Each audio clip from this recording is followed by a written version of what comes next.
ये मोदी मोदी वाला क्वेश्चन है। ठीक है, देखो मैंने आपको पढ़ाया था ना कि बीजेपी पार्टी जो है वो 1980 के अंदर बनी, फिर धीरे धीरे अपने आप को फेमस करती चली गई, फिर 1991 में उसको थोड़ी बहुत सफलता मिलना शुरू हो गई थी। लेकिन उस समय गठबंधन का दौर शुरू हो गया, तो गठबंधन के दौर में बीजेपी को लगा कि यार अपन को चुनाव के बाद तो गठबंधन करना ही पड़ता है। तो मैंने कहा था उस टाइम पर बीजेपी ने गठबंधन बना लिया था, उसका नाम क्या था? एनडीए। क्या नाम था उस गठबंधन का?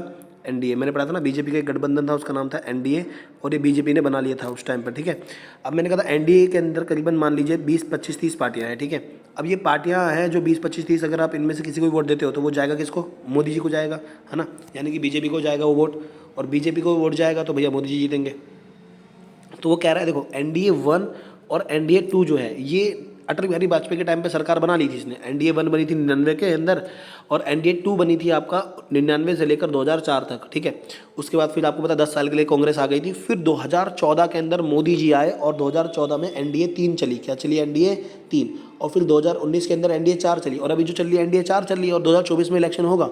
और अगर इलेक्शन हुआ 2024 में, और अगर मान लीजिए बीजेपी जीत गई, तो एनडीए 5 चलेगी। क्या चलेगी फिर? एनडीए 5। तो वो कह रहा है एनडीए 3 और एनडीए 4 के दौरान हमारी राजनीति में क्या क्या घटनाएं हुई मोदी जी के टाइम पर, मतलब मोदी जी के टाइम पर इन 10 सालों में क्या क्या हुआ, मोदी जी ने क्या क्या किया।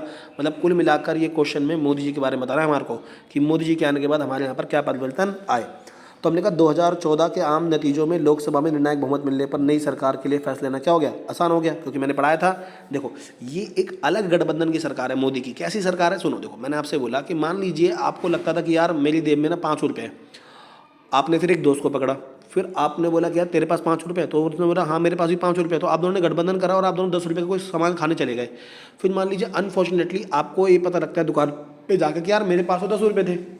ठीक है, तो अब आप कहते हो या तो मैं इसको घर भेज दूँ, है ना, कि भाई मेरे पास 200 रुपये मिल गए, मैं अकेले भी खा सकता हूँ, तो या फिर मैं इसके साथ ही खा लूँ। तो आप बोलोगे यार अगर मैंने तो घर भेज दिया तो बंदा बुरा मान जाएगा, फिर फ्यूचर में साथ नहीं आएगा। ठीक है, तो यही हुआ मोदी के साथ कि मोदी को 2014 के चुनाव में गठबंधन में पूरे वोट मिल गए, और अकेले बीजेपी को भी पूरे वोट मिल गए, जिससे वो सरकार बना सकती थी। 272 चाहिए होते हैं।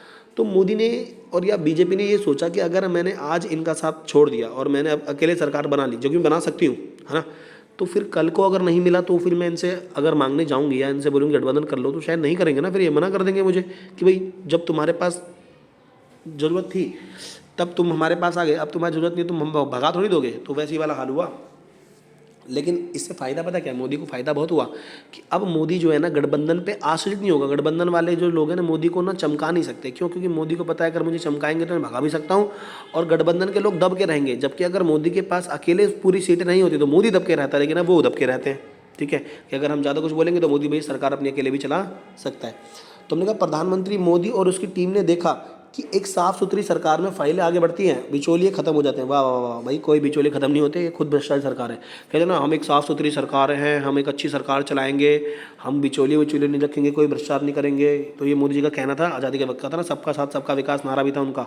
ठीक है, तो वही है भैया, ये क्वेश्चन के अंदर अंधभक्त खुश हो जाएंगे, उनको मजा आएगा, क्योंकि ये क्वेश्चन मोदी जी का है और इसमें मोदी जी की विशेषताएं बतानी है, मोदी जी के जो काम किए सारे काम बताने हैं जो उन्होंने नहीं भी किए। ठीक है, जैसे क्या कह रहा है कि मोदी जी के आने के बाद प्रारंभिक 2 वर्षों में भारत तेजी से बढ़ती हुई अर्थव्यवस्था में क्या हो गया? तब्दील हो गया, और भारत बहुत तेजी से आगे बढ़ा, भारत की ग्रोथ बहुत तेजी से आगे बढ़ी। ठीक है, और कह रहा है कि भैया भारत ने निवेश में सड़क ढांचागत निवेश किया, ग्रामीण सामाजिक क्षेत्रों में काम किया, राजमार्ग बनाए, रोड बनाए। ठीक है, कह रहा है देश के ग्रामीण क्षेत्रों की सड़कों को बनाया गया, और कह रहा है पहले से 3 गुना पैसा ज़्यादा खर्च किया गया। मतलब पहले अगर सड़क बनाने के लिए 1 रुपया खर्च हो रहा है तो मोदी जी के आने के बाद 4 रुपये खर्च हुए। ठीक है, तो मतलब मोदी जी के आने के बाद 3-3 रुपये 4-4 रुपये, मतलब 3-3 4-4 गुना पैसा खर्च किया गया रोड बनाने में, काम करने में। कह रहा है 400 रेलवे स्टेशनों को आधुनिक किया गया, रेलवे को बदला गया। बिल्कुल ठीक है भाई, बदला गया था रेलवे में। देखोगे आप वंदे भारत ट्रेन वगैरह मोदी जी के टाइम पर ही आई। कह रहा है ग्रामीण क्षेत्र में हालत सुधारने के लिए बिना बिजली वाले गाँव में बिजली लाई गई, ग्रामीण क्षेत्रों में सड़कों का जाल बिछाया गया, ग्रामीण जल मल की निकासी व्यवस्था की गई। देखोगे ना हर घर जल मिशन चला मोदी का, और नालियाँ वगैरह बनवाई गई, सबके लिए आवास की योजना चलाई गई, प्रधानमंत्री आवास योजना, सिंचाई में लोगों को पैसा दिया गया, रोजगार के लोगों को गारंटी दी गई। कहीं की गारंटी दी गई? ससुराल झूठ बोलते हो मोदी जी। धनराशि दी गई लोगों को, ब्याज के जाल से निकाला गया किसानों को। ठीक है, लोगों को पूंजी उपलब्ध करवाई गई, योजना शुरू गई मोदी के द्वारा। ठीक है, अब नेक्स्ट क्वेश्चन सुनो क्या बोल रहा है, ऊपर करता हूँ थोड़ा सा। कह रहा है प्रधानमंत्री जी जो है ना, देखो कह रहा है ना कि प्रधानमंत्री की जनधन योजना से विश्व में अब तक की सर्वाधिक व्यापक वित्तीय योजना है।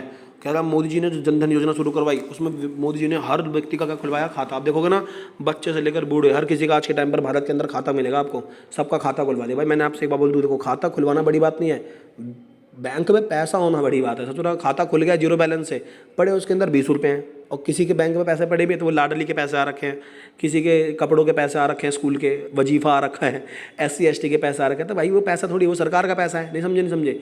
हाँ, फ़ायदा तब है कि जब जनता अपना पैसा बैंक में जमा कराए, फिर बैंक उस पैसे को लोन पे चलाए। नहीं समझे। तो वही वाली बात हो गई कि लड़कियों वाला पर्स नहीं होता, लड़कियों का पर्स तो है लेकिन उसमें पैसे नहीं है। लड़कियों का पर्स ऐसे तो होता है, इतना महंगा पर्स ले रखा है लेकिन उसमें 20 रुपये भी नहीं मिलेंगे तुम्हारे को, बिना मेकअप का सामान मिलेगा बस। समझ गए, नहीं समझ गए। तो वही वाला हाल था। ठीक, मोदी जी ने खाता सबको खुलवा दिया, बट पैसे किसी के खाते में नहीं है, तो क्या ही फायदा। लेकिन हाँ, दुनिया में सबसे ज़्यादा खाता का खुले हैं, भारत के अंदर खुले हैं। किसके तहत? जनधन योजना के तहत। ठीक है, तो सरकार ने व्यापक, भाई कोई बुरा मत मानना, मान जा सुधर, हमको क्या है, 6 दिन बाद तुम चले जाने हो, बुरा मान लो। ठीक, तो हमको क्या। उसके बाद सरकार ने व्यापक सामाजिक सुरक्षा उपलब्ध कराने के लिए रियायती बीमा दिया, रोजगार मुद्रा योजना शुरू की, फसल बीमा योजना शुरू की, समाज के कमजोर तबके के लिए स्वास्थ्य बीमा योजना शुरू की। किसने? मोदी जी ने। मोदी जी के आने के बाद देखो कितना काम हुआ है। सिर्फ ये किताबों के अंदर आप पढ़ रहे हो, यहाँ पे से हुआ कुछ भी नहीं है। ठीक है, इतिहास में मोदी जी ने पहली बार कोयला, खनिज, स्पेक्ट्रम ऑनलाइन नीलामी के लिए उपलब्ध कराए, खनन क्षेत्र में निवेश किया मोदी जी ने, टैक्स वगैरह लाए। देखोगे मोदी जी GST लेकर आए। GST किसके दिन थी? मोदी जी की।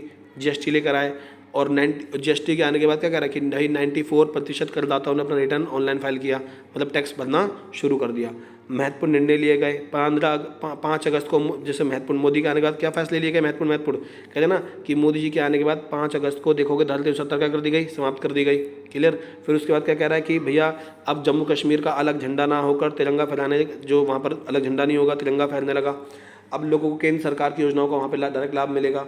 देखोगे जैसे मोदी के आने के बाद CA आया, देखो नागरिकता संशोधन बिल पास किया गया। मोदी के आने के बाद ये तो हुआ, CA आया था जिसे NRC बोलते हैं। और उस NRC से क्या फ़ायदा हुआ कि पाकिस्तान, बांग्लादेश, अफगानिस्तान के लोगों को क्या मिलेगा? अधिकार मिलेगा। हिंदू, सिख, जैन, बौद्ध, पारसी, इनको राइट्स मिल जाएंगे, नागरिकता दे दी जाएगी। और कह रहा है मोदी काल में एक बड़ा फ़ायदा क्या हुआ? ऊपर करता हूँ थोड़ा सा। कह रहा है ना कि भाई मोदी जी के आने के बाद सरकार में मुस्लिम महिलाओं को मोदी काल में सबसे बड़ा कानूनी विवाद अयोध्या विवाद का मामले का हल आया। देखोगे ना मोदी जी के टाइम पे ही अयोध्या विवाद में कहा था कि सुप्रीम कोर्ट ने कहा कि भैया वहाँ पर मस्जिद नहीं था, वहाँ मंदिर बनेगा।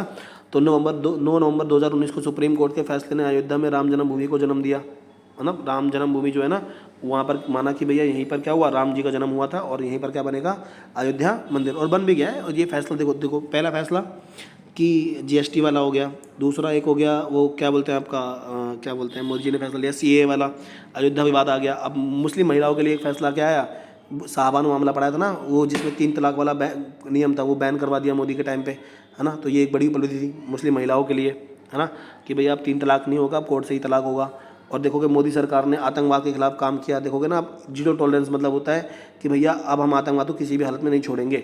इसलिए देखोगे जो 2016 में पुलवामा अटैक हुआ था, उसके बदले मोदी ने क्या करवाया? पुलवामा अटैक के बदले में देखोगे आप उरी अटैक करवाया था हमने, है ना, सर्जिकल स्ट्राइक जिसको नाम दिया था। 2016 में पाकिस्तान में आतंकी अड्डे पर हमने सर्जिकल स्ट्राइक करवाई। 2019 में बालाकोट में एयर स्ट्राइक करके एक बार फिर आतंकवाद के खिलाफ हमने 0 टॉलरेंस की नीति अपनाई। और पिछले कुछ समय से जम्मू कश्मीर में आतंकवाद में कमी आई है, हिंदुस्तान की नई संकल्प का प्रमाण है। ठीक है, तो ये मोदी ने काम किए सारे। और मोदी ने आने के बाद देखो क्या किया कि स्वच्छता पर काम किया। देखो ना, स्वच्छ भारत मिशन मोदी का है ना। स्वच्छ भारत अभियान की शुरुआत की, गाँव में शौचालय बनवाए, लोगों को पैसे मिले शौचालय बनाने के लिए। शहरों में नहीं मिल रहे भाई पैसे, गाँव मिल रहे हैं। ठीक, और शहरों को स्वच्छता की कसौटी पर रखा जाने लगा। तो ये सब किसके बाद हुआ? मोदी जी के आने के बाद हुआ। ठीक है, अब नेक्स्ट क्वेश्चन आप देखो, ऊपर करता हूँ मैं थोड़ा सा। नेक्स्ट क्वेश्चन है जो आपका, ये आपका 9वें चैप्टर का है। ये भी जो मैंने ऊपर पढ़ाया मोदी जी वाला, ये भी 9वें चैप्टर का है। और ये वाला भी क्वेश्चन किसका है आपका? 9वें ही चैप्टर का है। बात समझ गए? इसको एक बार हम समझते हैं क्या बोल रहा है इस क्वेश्चन के अंदर। कह रहा है, एक मिनट, इस क्वेश्चन के अंदर कह रहा है कोई सी 3 सहमति के बातों का वर्णन कीजिए जिस पे अधिकांश दल सहमत है।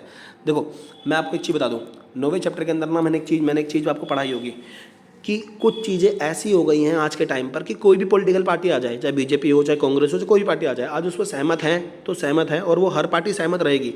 तो वो कह रहा है आज के टाइम पर ऐसे कौन से मुद्दे हैं, 3 बातें हैं जो मुझे बता दो जिस पर आज हर पार्टी सहमत है, जो उस समय 90 के आसपास हुई। 9वें चैप्टर से पढ़ाया नहीं है मैंने आपको, क्वेश्चन पढ़ लो, इंपॉर्टेंट क्वेश्चन है, बहुत इंपॉर्टेंट क्वेश्चन है। ठीक है ना। तो हमने क्या बोला कि देखो, हमने कहा कि भैया नई सहमति की कुछ बातें जो है निम्नलिखित है। तीन बातें पूछेगा। कितनी बातें पूछेगा आपसे? 3। तो बोला, आपने बोला पहली बात है नई आर्थिक नीति। अच्छा मैंने पढ़ाया था ना LPG, जिसे लिबरलाइजेशन, प्राइवेटाइजेशन और ग्लोबलाइजेशन, है ना, पूंजीवाद, उदारीकरण और वैश्वीकरण। ये नई आर्थिक नीति आप देखोगे 1990 के टाइम पर आई, मनमोहन सिंह और राजीव गांधी के द्वारा, है ना। कहते हैं नई आर्थिक नीति आप देखोगे आज के टाइम पर हर पॉलिटिकल पार्टी इस बात को जानती है कि भारत का जो डेवलपमेंट हुआ था वो इसी की वजह से हुआ था।